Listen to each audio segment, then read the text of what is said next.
कहानी का शीर्षक है गुलामी। मैं तुम्हारी माँ के बंधन में और नहीं रह सकती। मुझे अलग घर चाहिए जहाँ मैं खुल के सांस ले सकूं। पलक रवि को देखते ही जोर से चिल्ला उठी। बात बस इतनी थी कि सुलभा जी ने रवि और पलक को पार्टी में जाता देखकर इतना भर कहा था कि वो रात 10 बजे तक घर वापस आ जाए। बस पलक ने इसी बात को तूल दे दिया और 2 दिन बाद ही उसने किरण के घर किटी में उसे मकान ढूंढने की बात भी कह दी। मुझे मम्मी जी की गुलामी में रहना पसंद नहीं। पलक, तुम्हारी तरह एक दिन मैं भी यही सोचकर अपनी सास से अलग हो गई थी। किटी खत्म होते ही किरण पलक से मुखातिब थी। तभी तो आप आजाद हो, पलक ने चहक कर कहा तो किरण का स्वर उदासी से भर गया।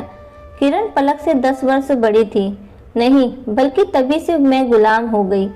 जिसको मैं गुलामी समझ रही थी, वास्तव में आज़ादी तो वही थी। वो कैसे पलक? जब मैं ससुराल में थी, दरवाजे पर कौन आया मुझसे मतलब नहीं था, क्योंकि मैं वहाँ की बहू थी। घर में क्या चीज़ है क्या नहीं है, इससे भी मैं आज़ाद थी। दोनों बच्चे दादा दादी से हिले थे। मुझे कहीं आने जाने पर पाबंदी नहीं थी, पर कुछ नियमों के साथ जो सही भी थे। पर जवानी के जोश में मैं अपने आगे कोई सीमा रेखा नहीं चाहती थी। मुझे ये भी नहीं पसंद था कि मेरा पति ऑफिस से आकर सीधा पहले माँ के पास जाए।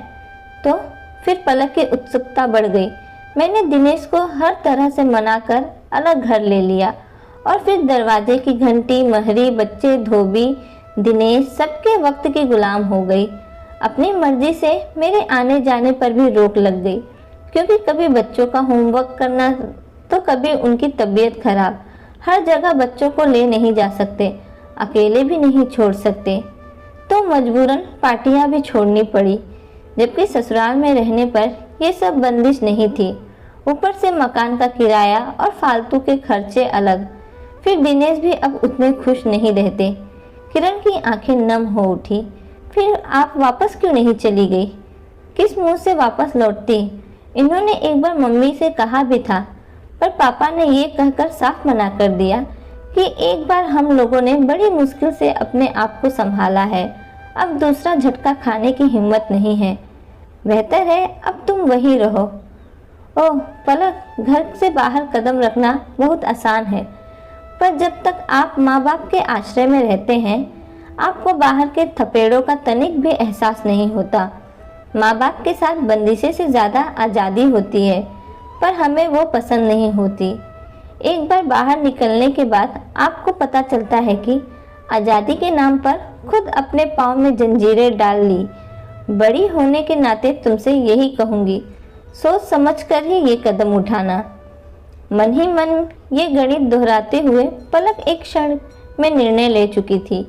उसे किरण जैसी गुलामी नहीं चाहिए।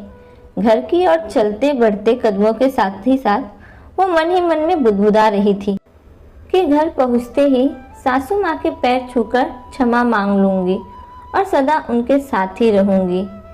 माँ बाप को साथ नहीं रखा जाता, माँ बाप के साथ रहना होता है। यह बात पलक को बहुत अच्छे से समझ आ गई। तो दोस्तों, आज की कहानी यहीं समाप्त होती है। अगर कहानी अच्छी लगे तो कहानी को लाइक और चैनल को सब्सक्राइब करना ना भूलना। धन्यवाद।